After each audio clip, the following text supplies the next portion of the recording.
Assalamualaikum warahmatullahi wabarakatuh. Perkenalkan, saya Sarah Yuandari, dosen dari Program Studi Spesialis Obstetri dan Ginekologi FK KMK Universitas Gadjah Mada. Kali ini saya akan membawakan materi mata kuliah Basic Medical Science yang mengampu mahasiswa pendidikan dokter spesialis obstetri dan ginekologi semester 1. Berikut adalah rencana pembelajaran sesuai RPKPS Program Studi Spesialis Obstetri dan Ginekologi FKKMK UGM. Mata kuliah berjudul Basic Medical Science yang pertama atau Basic Medical Science 1, dan hal itu mencakup beberapa topik terkait dengan pengetahuan-pengetahuan dasar yang harus dimiliki oleh mahasiswa prodi spesialis Obsgin. Di antaranya, topik mata kuliah adalah aplikasi anatomi, fisiologi janin dan plasenta, serta fisiologi reproduksi dan biofisika. Untuk kali ini, saya akan mengajar materi pembelajaran fisiologi reproduksi yang mencakup mengenai perjalanan dari oosit, mulai dari perkembangannya, dari perkembangan folikel kecil sampai dengan berkembang. Kemudian juga bagaimana terjadinya proses pemilihan atau rekrutmen folikel, serta ovulasi, dan siklus menstruasi pada umumnya yang meliputi berbagai organ. Demikian paparan saya mengenai materi pembelajaran dan topik mata kuliah yang akan disampaikan. Terima kasih. Oke, Assalamualaikum warahmatullahi wabarakatuh, teman-teman semua. Waalaikumsalam. Waalaikumsalam warahmatullahi wabarakatuh. Waalaikumsalam warahmatullahi. Ya, hari ini kita akan melanjutkan pertemuan yang sebelumnya kan eh, kita beberapa waktu lalu pernah ketemu tentang critical appraisal ya, terus juga pernah ketemu tentang anatomi. Udah nonton video yang anatomi ya? Jadi sudah Sampun. dokter. Udah ya, berarti nanti sesuai jadwal untuk yang lab anatomi. Nah, ini kita hari ini tentang fisiologi reproduksi ya. Jadi ini sangat dasar sekali, diharapkan teman-teman bisa memahami ya. Saya share screen, mungkin sebelumnya kita berdoa dulu ya. Semoga hari ini diberikan kelancaran. Berdoa mulai.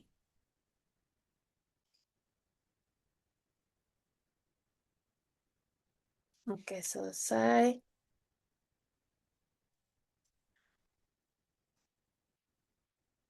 Apa sudah terlihat?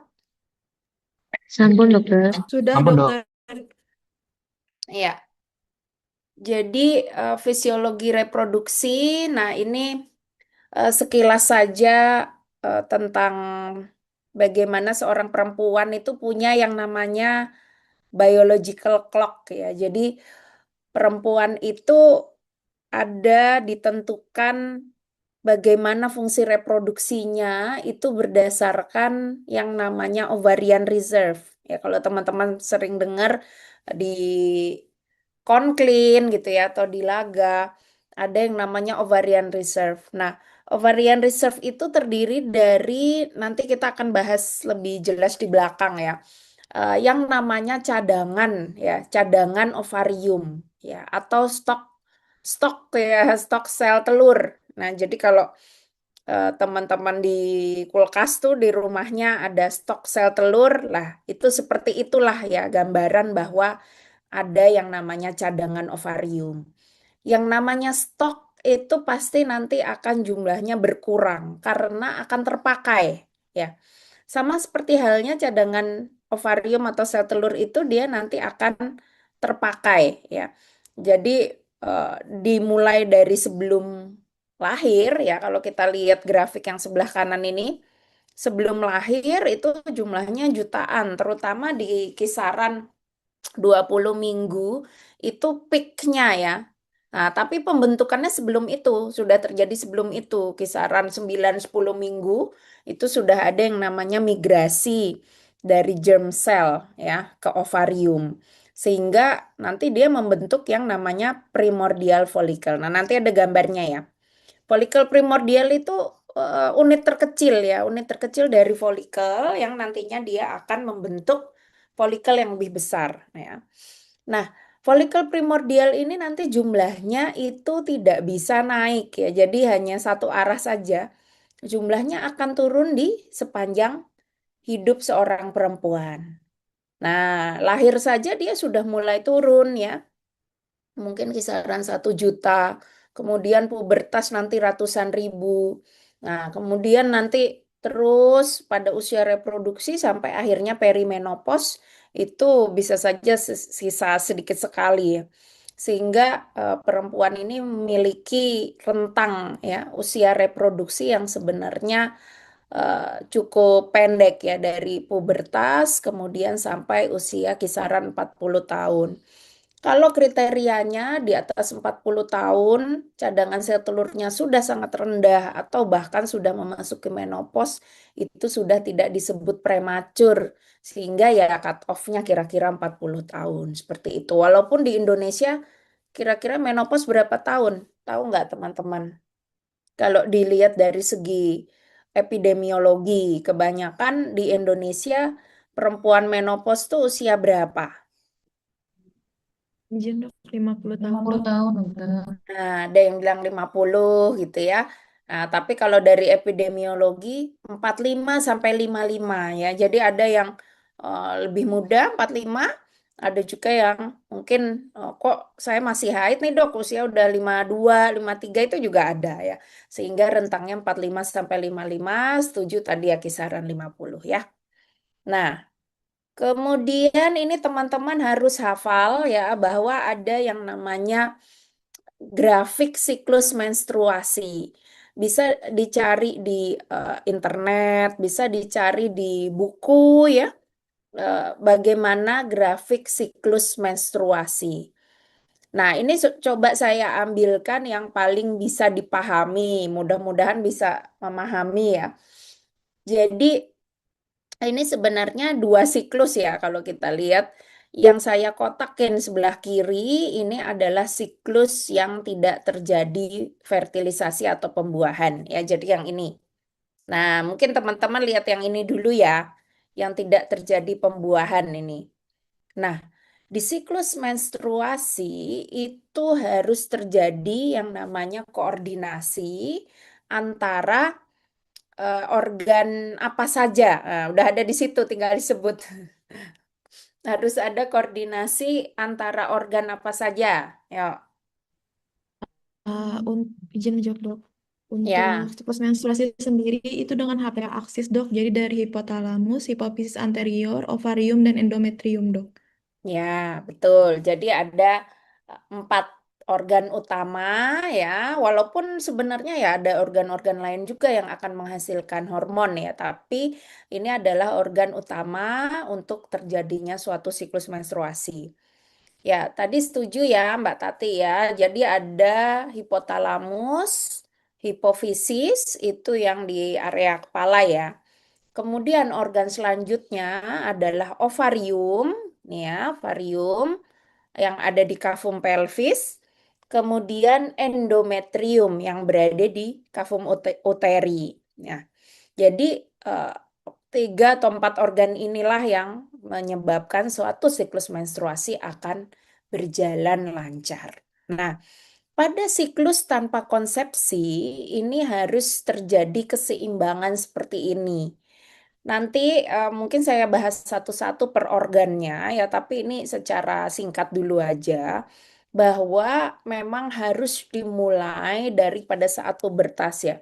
Nah, kalau kita belajar tentang endokrinologi reproduksi, itu satu dan yang lain halnya itu saling berkaitan ya. Kayak seperti ini saya hanya mengajar tentang fisiologi reproduksi, tapi nanti sebelumnya sebenarnya itu ada topik tentang pubertas. Pubertas itu sebenarnya cukup kompleks ya. Jadi bagaimana anak-anak itu masuk eh, ke waktu-waktu pubertas itu ada mekanismenya. Tapi anggaplah itu sudah terjadi ya, karena kalau saya ngomongin mekanisme pubertas, lalu kemudian baru masuk siklus menstruasi, itu cukup kompleks dan agak panjang.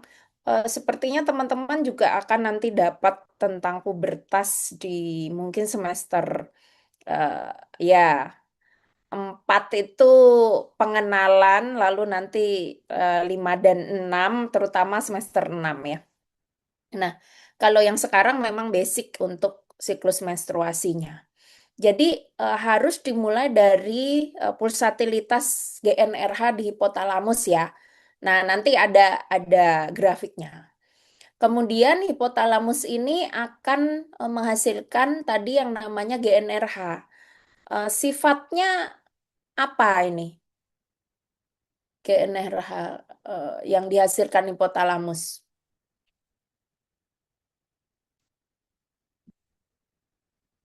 Sifatnya apa? Punya pulsatil, Gimana? pulsatil dokter. Pulsatil ya. Jadi pulsatil itu dia akan terus dihasilkan. Yang membedakan adalah frekuensi dan amplitudonya ya. Jadi kalau ada suatu organ yang menghasilkan entah itu hormon ya, itu pulsatil sifatnya, maka yang akan membedakan efek target organnya adalah frekuensi dan amplitudo. Nah, nanti kita akan juga sampai ke sana ya. Nah, terus nanti akan menstimulasi organ yang namanya hipofisis ya. Hipofisis akan menghasilkan organ ini, sorry hormon ini ya, LH dan FSH. Nanti juga ada ceritanya. Lalu akan pergi ke target organ yaitu ovarium. Nah, di ovarium mulailah di sini ada yang namanya fase folikuler dan fase luteal.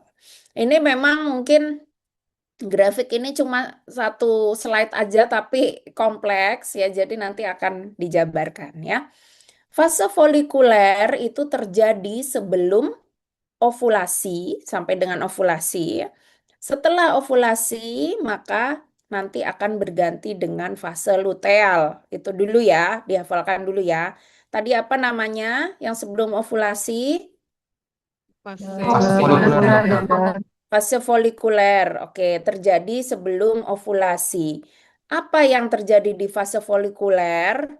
Itu adalah pertumbuhan folikel ya menjadi folikel dominan. Jadi folikel antral yang sudah tadi tumbuh gitu, kemudian dia akan menjadi folikel dominan dan terjadi ovulasi.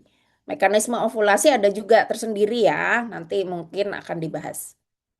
Nah, terus setelah fase folikuler akan ada ovulasi, setelah itu ada fase apa namanya? Luteal dok. Fase luteal, Dok. fase luteal karena ada korpus luteum yang menghasilkan hormon-hormon untuk fase luteal. Ini yang terjadi di ovarium ya, teman-teman ingat ya.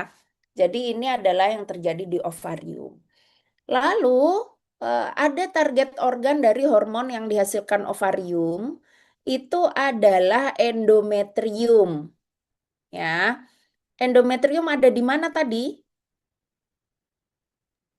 Kafum uteri. Kafum uteri dokter. Kafum uteri. Jadi ada uterus atau rahim, di dalamnya ada kafum uteri, lalu permukaan dalam dari kafum uteri adalah dinding endometrium. Dia yang kemudian nanti akan mengikuti dinamika hormonal dari hormon yang dihasilkan ovarium.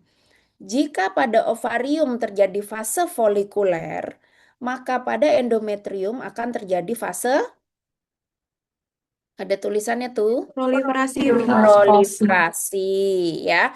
Jadi ingat, pasangannya fase folikuler pada ovarium, pada endometrium terjadi fase proliferasi, yaitu peningkatan jumlah kelenjar sel-sel dari endometrium ya. Lalu terjadilah ovulasi tadi terjadi pada mana? Organ mana? Ovarium, Dok. Ovarium ya. Lalu kemudian terjadilah fase luteal ya. Fase luteal pada ovarium akan menghasilkan hormon progesteron yang lebih banyak. Walaupun estrogen juga masih dihasilkan ya, kalau kalian lihat grafiknya yang atasnya itu. Nah, ini kemudian nanti akan masuk ke fase apa yang ada di endometriumnya? Fase sekresi, sehingga fase folikuler akan sejajar dengan fase proliferasi pada endometrium, fase luteal akan sejajar pada fase sekresi pada endometrium. Nah, sampai sini dulu ya.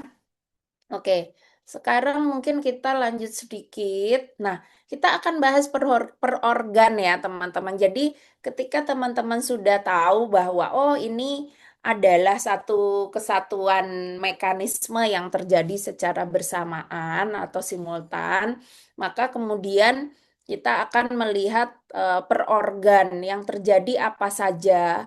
Tapi harus diingat bahwa ini terjadi bersamaan, gitu ya. Nah, pada hipotalamus hipofisis sekarang ini ya. Jadi ini beneran perkenalan aja ya, supaya teman-teman terbiasa dengan perbincangan ya, perbincangan tentang hipotalamus, hipofisis, ovarium, endometrium gitu ya. Nah, ini adalah gambaran di mana hipotalamus dan hipofisis itu terletak ya. Jadi dia ada di sini organ apa ini kalau di kranium namanya sela tursika ya. Jadi organnya kecil sekali ya, tapi dia sangat-sangat penting. Nah, sehingga karena organnya sangat kecil ya, ketika di situ ada sedikit saja gangguan, misalkan nih yang pernah, oh belum masuk poli ya, belum belum ikut on loop di poli. Nah, itu nanti teman-teman kalau misalkan boleh di poli saya gitu ya, misalkan ikut di situ observe, itu melihat bahwa misalkan nih ya, ada yang namanya mikroadenoma ya, mikroadenoma itu ada pembesaran kelenjar eh, katakanlah hipofisis gitu ya. Mikro, namanya mikro itu nggak sampai 1 sentimeter. Ya, misalkan dari pemeriksaan MRI kepala ketemu ada tumor ukurannya 0,3 sentimeter gitu ya, 3 mili. Nah, itu saja bisa sudah mengganggu siklus menstruasi. Sehingga organ ini walaupun kecil tapi vital sekali ya.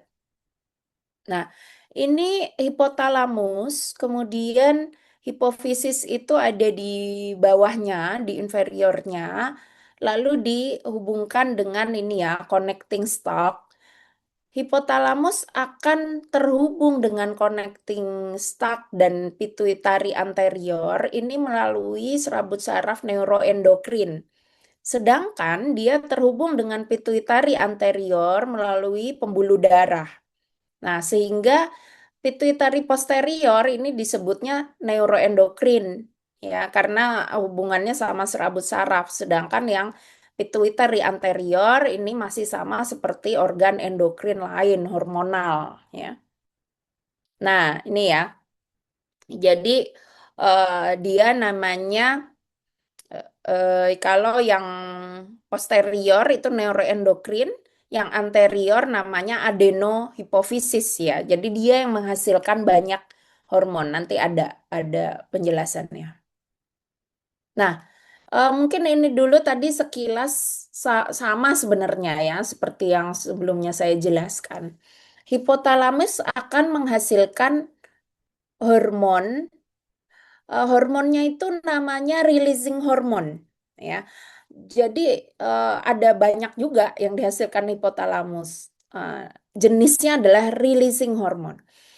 Releasing hormone ini bertugas nanti akan bertemu dengan target organ selanjutnya yaitu pituitari atau hipofisis. Ya.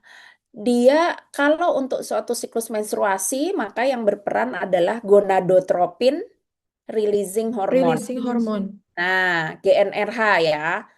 GnRH itu kemudian akan berikatan dengan reseptornya pada hipofisis anterior. Anterior. Nah, lalu kemudian hipofisis anterior akan menghasilkan beberapa hormon, tapi sifatnya beda, bukan releasing hormon, tapi stimulating hormon.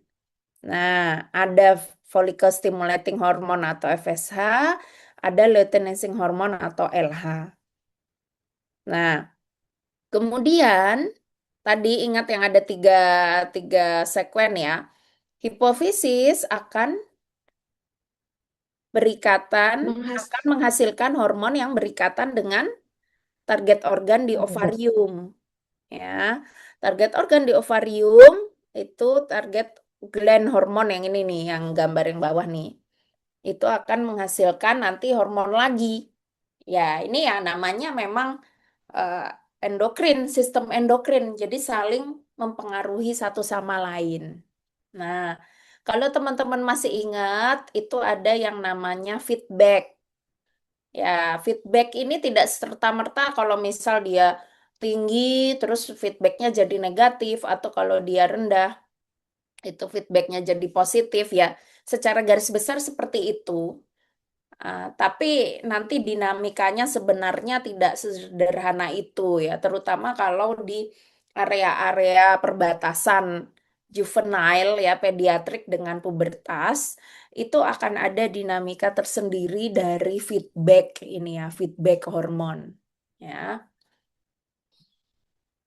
Nah, ini mungkin teman-teman juga hafalkan bahwa hormon-hormon apa saja yang akan dihasilkan oleh kelenjar hipofisis anterior? Ada yang bisa jawab?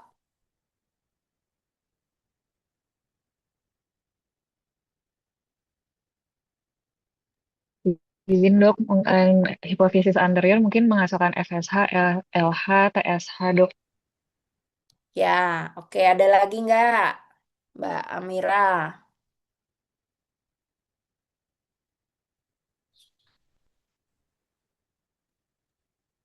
Izin dok, untuk yang di anterior bisa menghasilkan growth hormone juga dokter. Oke, Mbak Yanda ya. Tadi Mbak Amira Iya dok. TSH, FSH, LH, ada growth hormone. Ada lagi?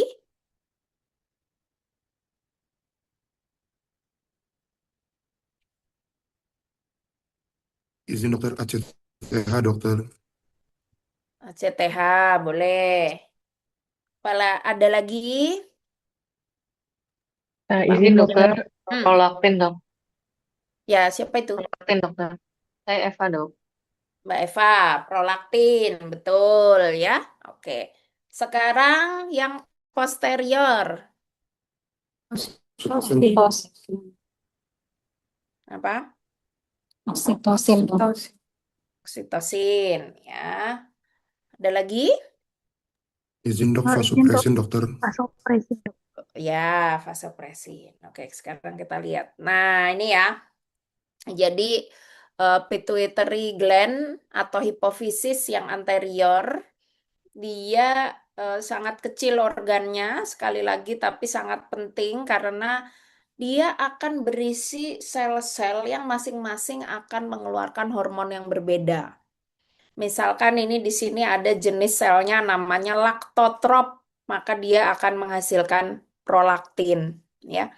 Atau di sini tadi disebut ada tirotrop, ya, maka dia akan menghasilkan tirotropin atau thyroid stimulating hormone. Lalu ada juga sel yang namanya gonadotrop, dia akan menghasilkan FSH, follicle stimulating hormone atau LH, luteinizing hormone. Kortikotrop tadi juga akan dihasilkan oleh menghasilkan kortikotropin. Jadi eh, belum tentu misalkan nih ya, mungkin kita langsung mengkorelasikan klinis. Misalkan ada pasien dengan mikroadenoma atau makroadenoma hipofisis. Belum tentu semua sel yang di sini ikut terlibat. Sehingga ada juga yang misal ada tumornya, tapi dia nggak menghasilkan prolaktin berlebihan. Sehingga gejalanya misalnya nggak sampai ada galaktorea misalkan, keluar air susu dari payudara. Atau ada juga yang misalkan ternyata yang berefek hanya tirotropnya saja. Jadi tirotropin releasing hormonnya yang terganggu gitu. Nah, jadi masing-masing sel, kumpulan sel ini akan menghasilkan hormon yang berbeda sehingga bisa saja gangguan di tempat yang sama itu tidak memiliki gejala yang sama gitu ya. Nah, tapi biasanya ya seringnya dia akan karena tempatnya kecil ya, itu saling berkaitan. Beberapa pasien kita di poli ada yang adenoma hipofisis atau ada gangguan lain lah. Misalkan adenoma itu kan kelenjarnya malah ada tumor ya. Tapi ada juga kasus yang hipoplasia. Nah, kalau yang hipoplasia itu kan nggak terbentuk atau terbentuk tapi kecil sekali ukurannya. Nah, sehingga hormon-hormon lain juga bisa terganggu gitu produksinya. Nah, jadi inilah makanya hipofisis dan hipotalamus ketika ada gangguan sedikit saja dia akan mengganggu hampir keseluruhan metabolisme. Karena kita lihat di sini eh, masing-masing menghasilkan hormon yang berbeda, ya kan? Jadi ada tuh kasus di poli hipoplasia ya, hipoplasia hipofisis. Ya, terganggu itu semua, dia juga harus pengobatan tiroid, dia juga harus pengobatan yang lain ya. Oke. Nah, ini teman-teman tadi. Nah, ini dihafalkan ya. Saya senang ngeluarin ini nih di ujian. Oke. Nah, ya ini bagian histologinya ya. Jadi ada yang bagian, nah kalau histologinya ini dipotong sagital ya, ya seperti ini. Ini hipotalamus, kemudian ini hipofisisnya, lalu sel-selnya bagaimana. Nah, jadi intinya tadi ada yang namanya feedback ya. Nah, feedback hormonal ini kalau dari eh, ovarium itu bisa menyebabkan estradiol atau progesteron yang menyebabkan feedback itu pada hipofisis ya. Nah, tapi juga bisa nggak feedbacknya langsung ke hipotalamus ya bisa saja gitu. Sehingga nanti tergantung bagaimana dinamikanya. Biasanya kalau dia jumlahnya sedikit di peredaran darah, maka feedbacknya adalah positif. Yang dimaksud dengan feedback positif, ini nanti organ yang di atasnya akan menstimulasi lagi sehingga hormonnya akan lebih banyak dihasilkan gitu. Nah, feedback negatif ini adalah kebalikannya. Kalau dia di peredaran darah sudah sangat banyak, cukup banyak ya untuk menimbulkan suatu atau efek yang diinginkan pada organ target, maka kemudian nanti organ di atasnya, ya di atasnya nih misalkan kalau ovarium ya, di atasnya ada hipofisis, di atasnya lagi ada hipotalamus, dia akan eh, menyetop ya, menyetopnya ini juga ya nanti eh, ada sesi tersendiri aja, menyetopnya ini nggak langsung stop gitu. Hormonnya semua berhenti tidak, tapi ada mekanismenya. Nah, mungkin coba tak lihat dulu. Nah, ini sama ya, teman-teman. Jadi, ini yang dari hipotalamus dihasilkan gonadotropin releasing hormone ya. Nah, GnRH ini dia sifatnya half life-nya sangat cepat ya. Jadi hanya 2 menit saja. Makanya tadi dikatakan sifatnya itu pulsatil. Ya. Reproduksi perempuan itu sangat tergantung pada pulsatilitas ya. Eh, Pulsatilitas atau pengeluaran GnRH yang konstan dari hipotalamus. Ya, ini silakan nanti teman-teman baca di slide-nya ya, boleh bahwa ada pulsatilitas GnRH itu bagaimana. Ya, dia dipengaruhi oleh beberapa faktor ya, faktor biomolekuler Misalkan norepinefrin ya itu nanti bisa meningkatkan pulsatilitas, tapi dia dopamin itu efeknya inhibisi gitu. Nah, sehingga nanti kaitannya dengan klinis ada obat-obat tertentu ya. Obat-obat tertentu yang misalkan terjadi kondisi eh, sekresi hormon berlebihan dari hipofisis ya. Nah, itu bisa diberikan antidopamin misalkan gitu. Atau bukan antidopamin, justru malah memberikan efeknya seperti dopamin gitu. Ya, jadi nanti ada kaitannya. Nah, ini mungkin sekilas aja ya teman-teman. Tadi karena GNRH ini sifatnya pulsatil, maka akan ada yang namanya dinamika amplitudo dan frekuensi. Ya. Nah, amplitudo dan frekuensi ini dia akan berbeda pada masing-masing fase siklus menstruasi. Tadi fase menstruasi ada folikuler dan luteal ya. Nah, folikuler dan luteal. Nah, kalau kita lihat di sini pada fase folikuler itu justru frekuensinya dia cepat ya. Frekuensi tinggi tapi amplitudo rendah. Nah, ketika nanti pada fase luteal, maka terjadi frekuensi rendah tapi amplitudo tinggi, ya. Nah, lower generate of pulse frequency promote FSH secretion and higher generate pulse frequency promote LH secretion. Jadi kalau kita lihat di sini, nah ini slower. Jadi frekuensinya lebih rendah itu adalah di fase folikuler ya. Fase folikuler. Jadi eh, ini di sini inisial 90 menit, lalu di inisial luteal phase 100 menit.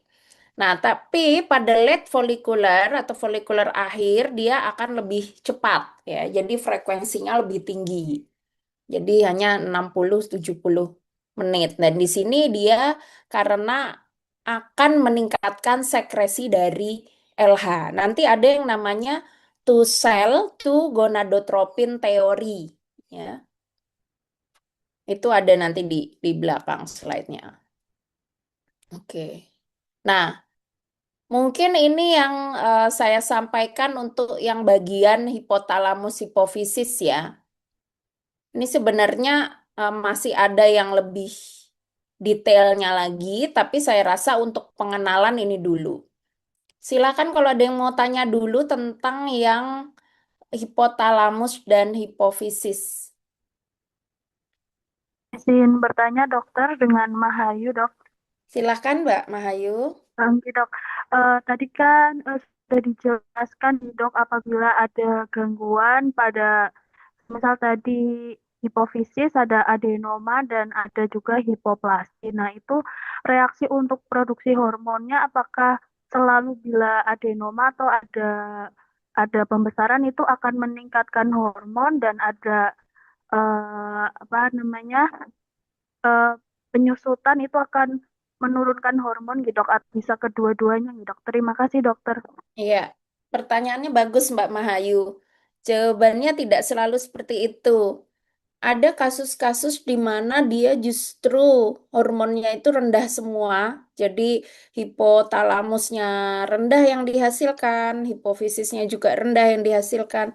Tapi ternyata dia ada adenoma gitu. Sehingga efek dari bagaimana hormon yang dihasilkan itu tidak serta-merta adenoma terus hormonnya yang dihasilkan berlebihan belum tentu. Karena bisa juga adenoma tersebut sifatnya justru malah menekan hormon bisa. Ya, tapi biasanya kalau terjadi hipoplasia atau penyusutan, secara logikanya ya dia akan hormon yang dihasilkan akan rendah. Jadi secara umum untuk hipoplasia gambaran klinis hormon yang dihasilkan rendah. Tapi adenoma belum tentu. Karena ada pasien kita itu yaitu hipogonadotropin, hipogonadism, ya, amenore primer. Ternyata dia adanya adenoma, bukan hipoplasia gitu. Sehingga bisa jadi ya sel-sel adenomanya justru menekan hormonalnya itu juga bisa. Atau misal berefek pada penekanan pembuluh darah sekitar sehingga ketidakmampuan selnya tersebut untuk bermetabolisme secara normal. Jadi hormon yang dihasilkan malah lebih sedikit gitu. Ya, itu ya Mbak Mahayu. Iya, baik dokter. Terima kasih dok. Ya, ada lagi? Izin dok, dengan Tati dok. Silakan. Izin bertanya dok, berkaitan dengan dopamine releasing hormone, kan dia setiap fase berbeda gitu dok, amplitudo dan frekuensinya. Yang ingin saya tanyakan karena target organnya kan banyak ya dok, yang hormon yang dihasilkan pun berbeda. Apakah mungkin gonadotropin releasing hormone tersebut mengalami amplitudo dan frekuensi yang berbeda pada saat yang bersamaan? Mohon arahannya dok. Maaf Mbak, diulang lagi coba pertanyaannya.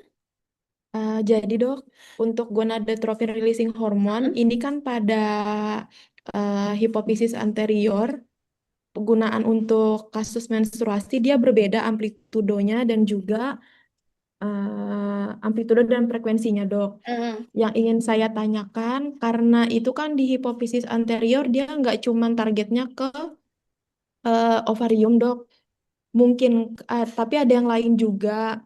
ya. Karena hormon yang berbeda yang dikeluarkan, apakah mungkin frekuensi dan amplitudonya itu bisa berbeda di saat yang bersamaan, dok? Misalkan untuk ovarium amplitudenya segini, Hmm, untuk hmm, tiroid segini, dok. Gimana arahannya, ya, dok? ya, ya. Jawabannya bisa saja Mbak, karena memang untuk endokrin ya sistem endokrin itu biasanya tidak terjadi hanya satu arah dan satu instruksi ya. Pasti dia merupakan suatu kompleks atau dinamika yang saling meregulasi satu sama lain gitu ya.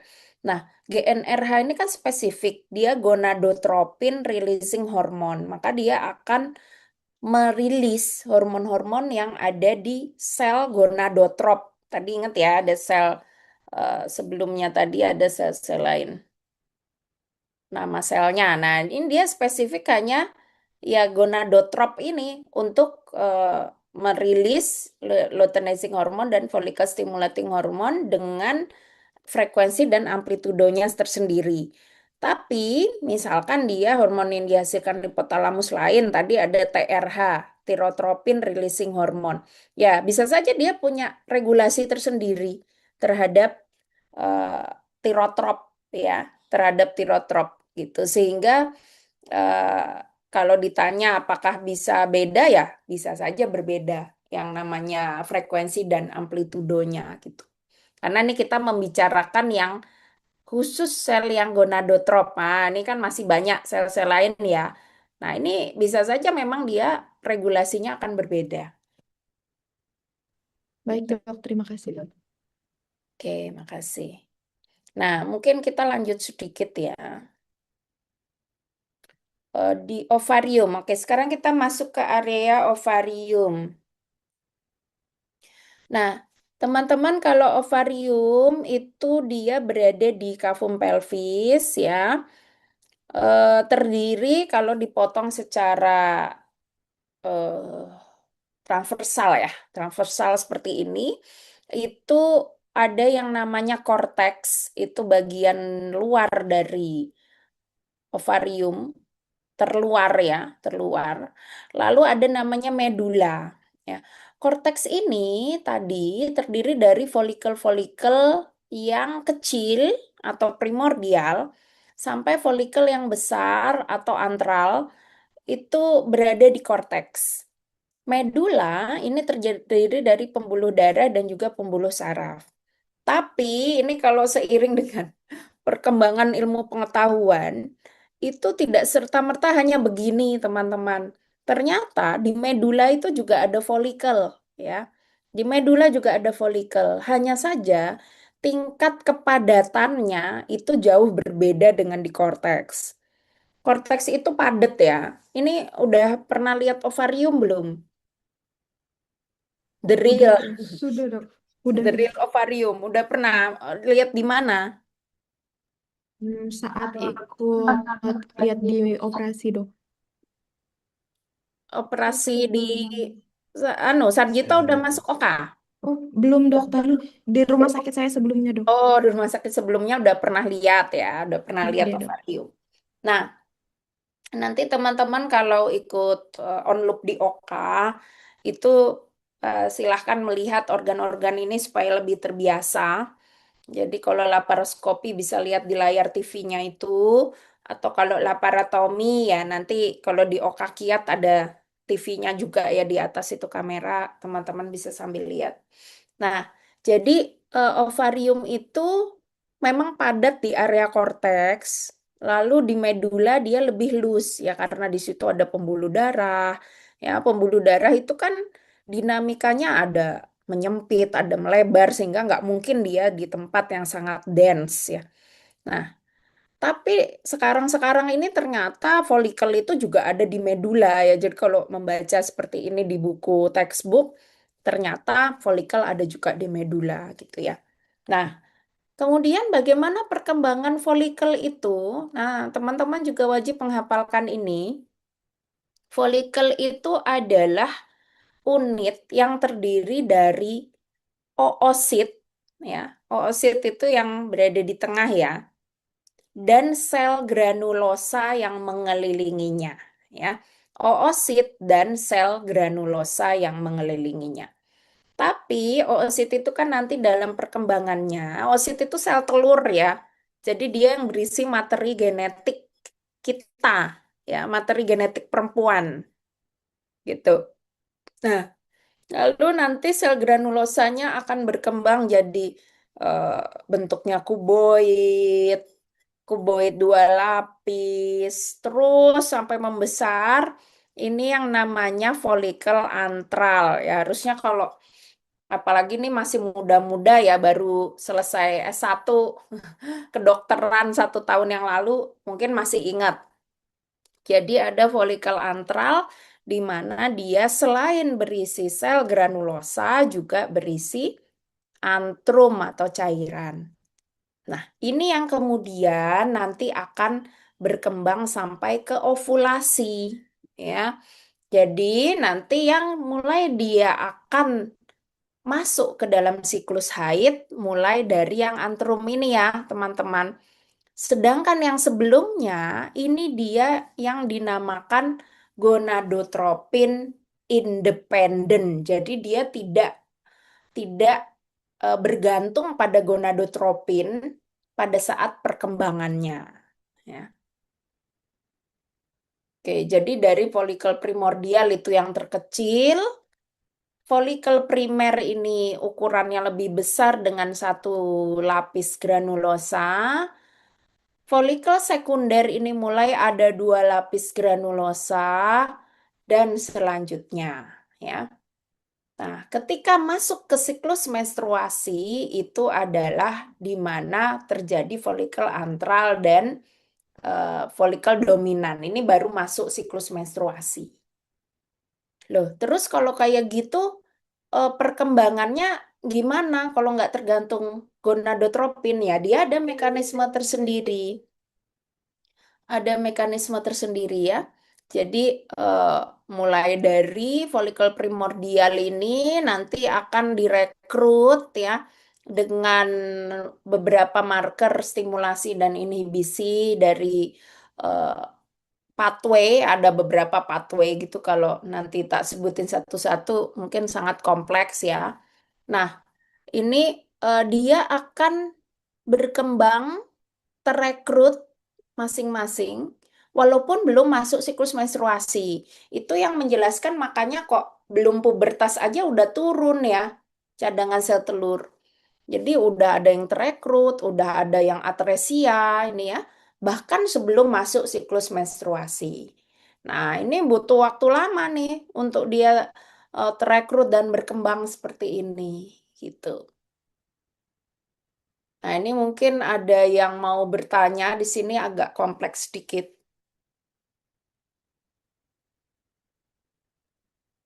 Izin bertanya dokter, Boleh. yang kan sempat membaca ya dok, kalau misalnya sekali rekrutmen itu 15 sampai 20 folikel primer ya dok, itu bagaimana ya dok menjelaskannya? Apakah di setiap perempuan itu sama 15 sampai 20 atau ada faktor lain yang menyebabkan mungkin rekrutmennya lebih dari itu dalam satu kali prosesnya dokter? Terima kasih. Ya, terima kasih Mbak Nurida. Jadi pertanyaannya baik ya. Nah, masing-masing perempuan tentunya dia ada predisposisi yang berbeda ya. Ada yang memang faktor genetik menentukan berapa sih cadangan sel telur gitu ya. Itu kan hanya perkiraan ya, hanya estimasi yang tadi disebutkan. Ada juga yang memang sejak awal dia memang predisposisinya misal ya cadangan ovariumnya rendah.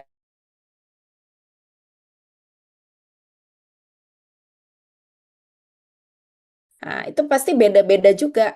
Kayak misal ini kan perkiraannya yang akan terekrut dari satu granulosa sel, ya, satu granulosa sel, kemudian dia akan terekrut dalam waktu 150 hari menjadi secondary.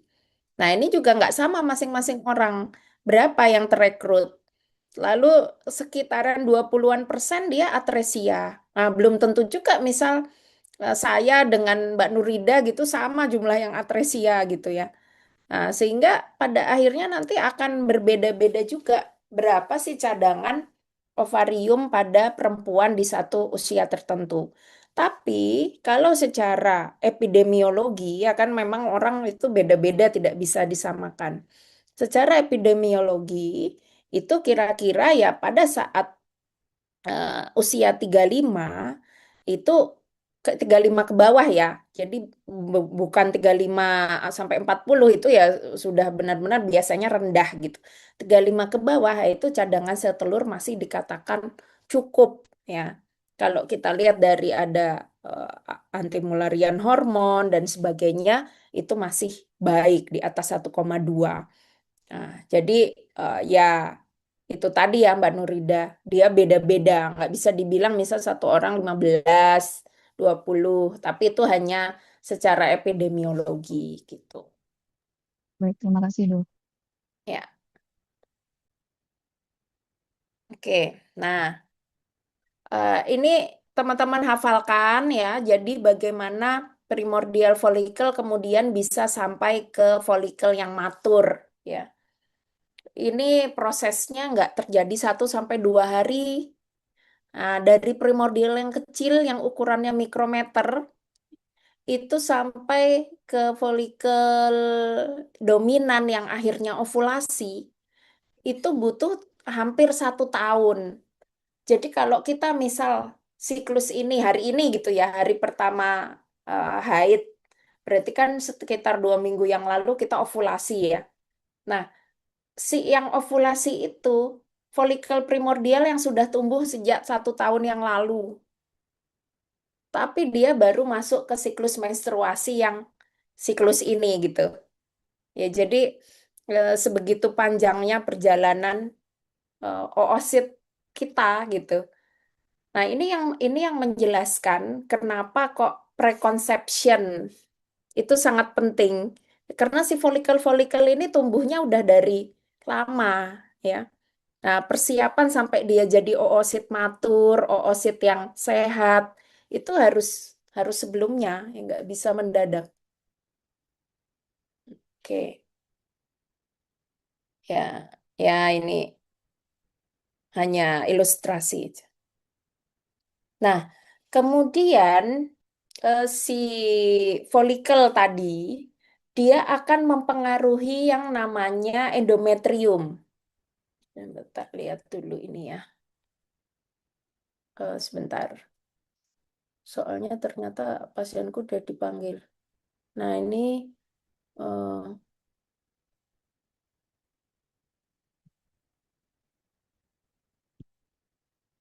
ini masih kelihatan slide-nya. Masih dokter. Nah, Masih dokter. ini ilustrasinya primordial ini akan terekrut beberapa ya. menjadi primary, secondary, dan lain-lainnya, tapi akan berakhir atresia. Hanya ada sebagian yang berhasil sampai ke ovulasi. Nah, Izin dok, slide berbeda dok. eh, sorry.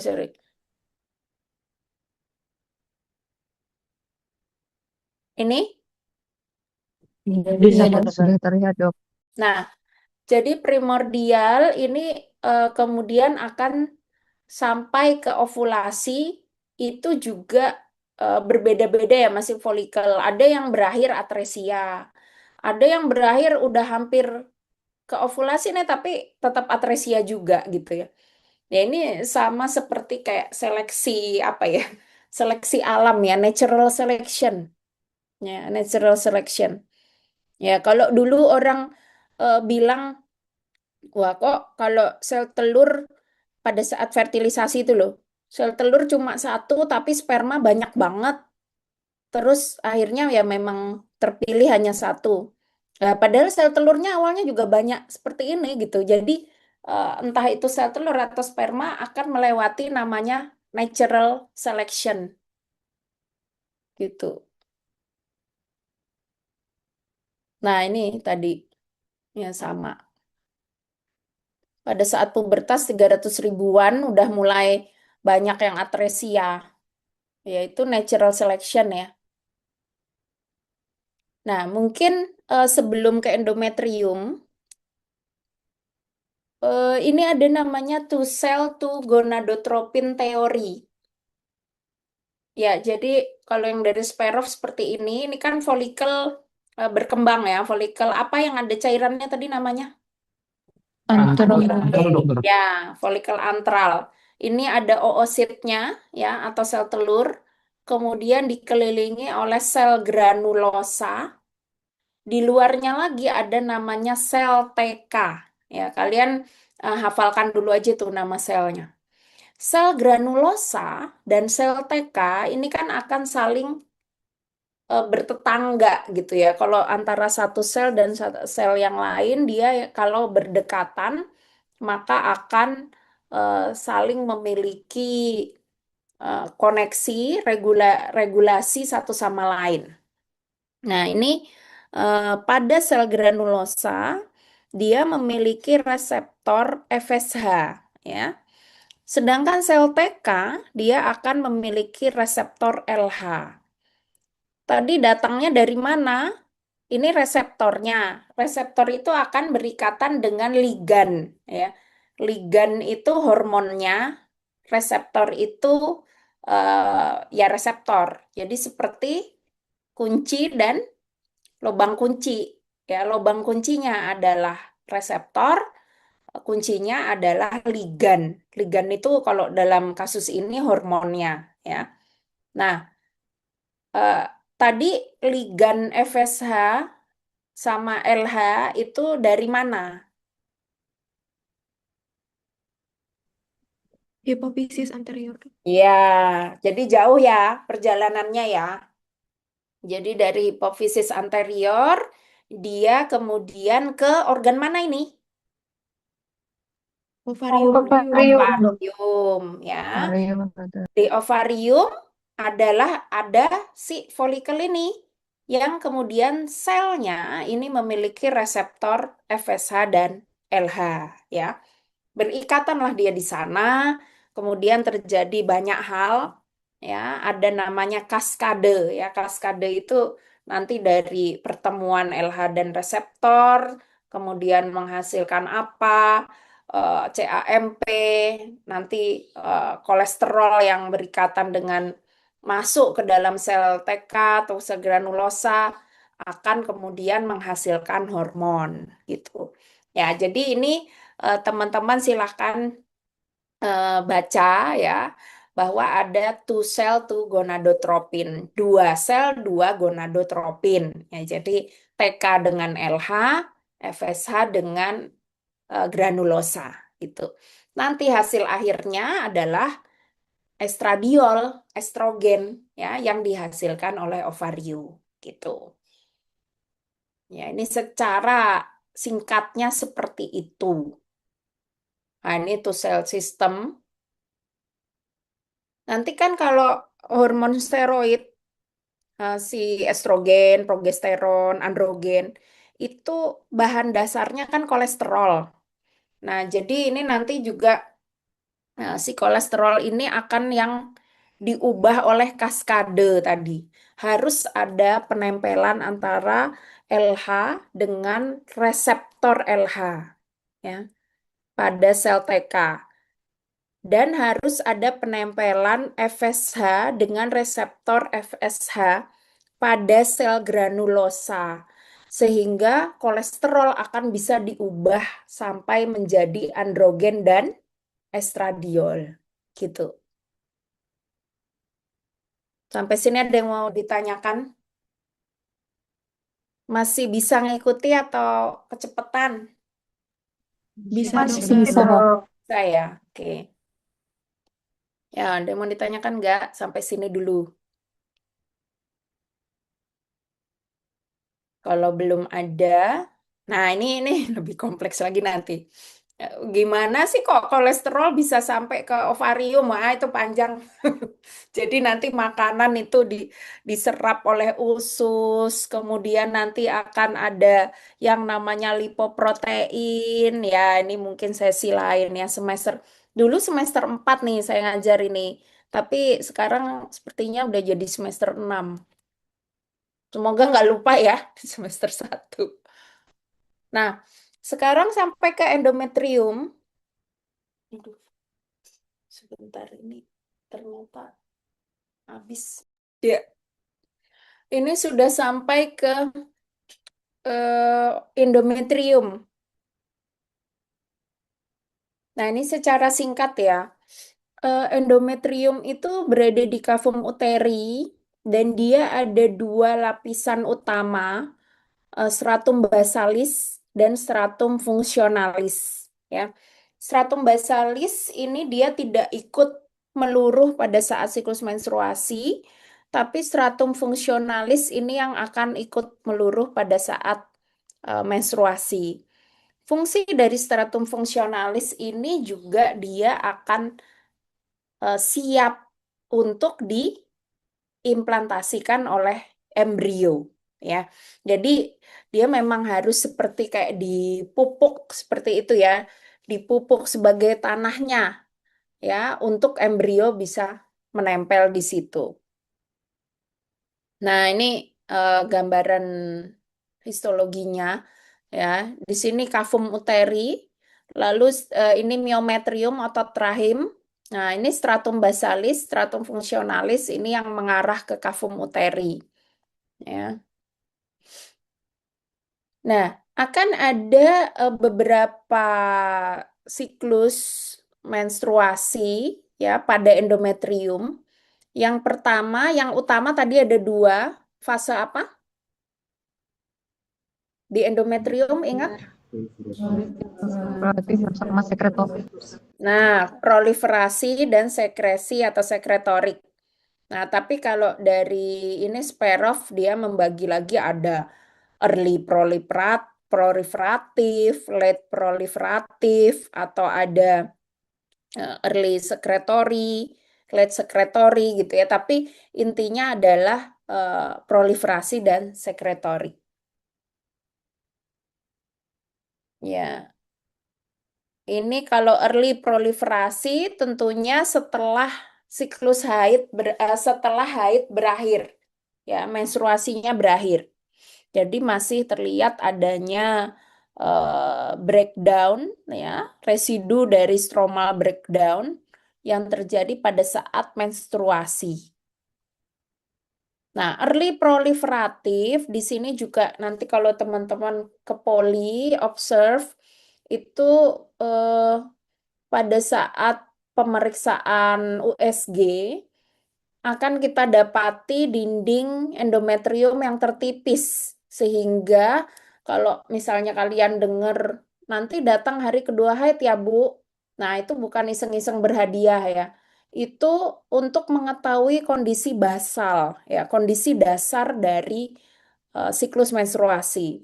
Bisa saja dia kalau kita mau menentukan ada hiperplasia atau penebalan yang tidak wajar, ya itu kita lihatnya di early proliferatif.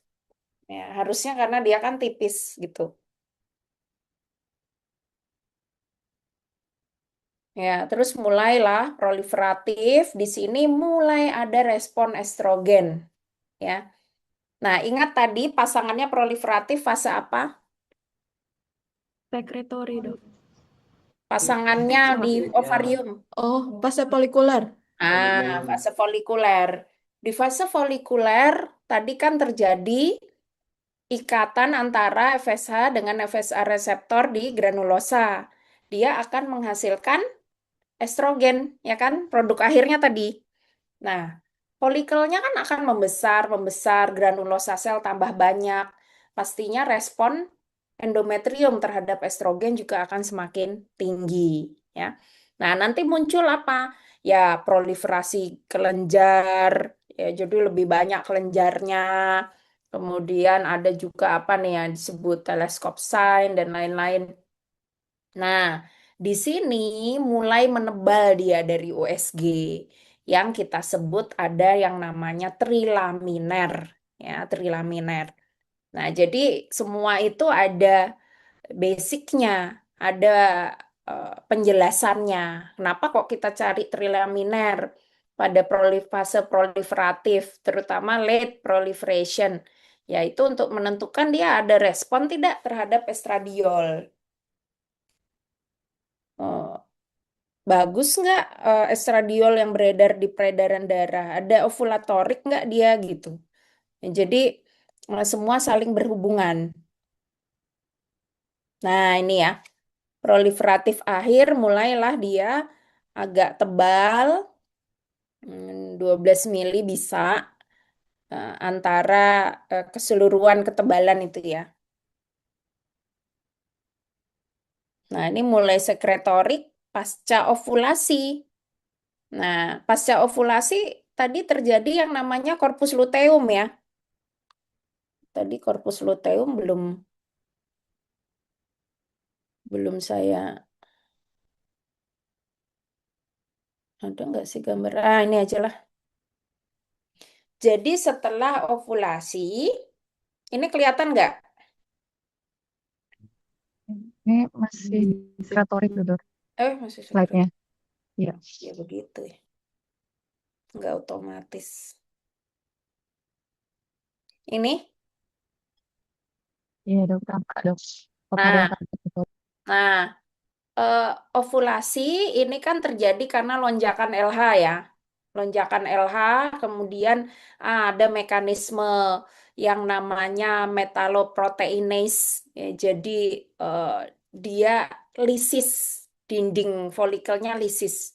Makanya kemudian keluarlah ini oosit. Ya, oosit ini keluar kemudian masuk kemana? Tuba falopi, Dok, ya. Tuba falopi, Oke. betul. Jadi bisa dibayangkan ya. Ini memang harus banyak membayangkan. Masuk ke tuba falopi, kemudian di ampula jika ada sperma maka akan bisa terjadi fertilisasi. Nah, kemudian si folikel yang tadi ditinggalkan oleh oosit akan berubah jadi corpus Corpus luteum. luteum. Nanti saya tanya ini kalau ujian. Ya, jadi eh, akan berubah menjadi corpus luteum. Corpus luteum ini akan menghasilkan hormon apa? Progesteron dan Progesteron. estrogen. Ya, estrogen dan progesteron. Karena kita lihat sekali lagi tadi di awal ada itu lonjakan dinamika itu yang harus kalian hafalkan, dinamika hormon yang ini. Sebentar.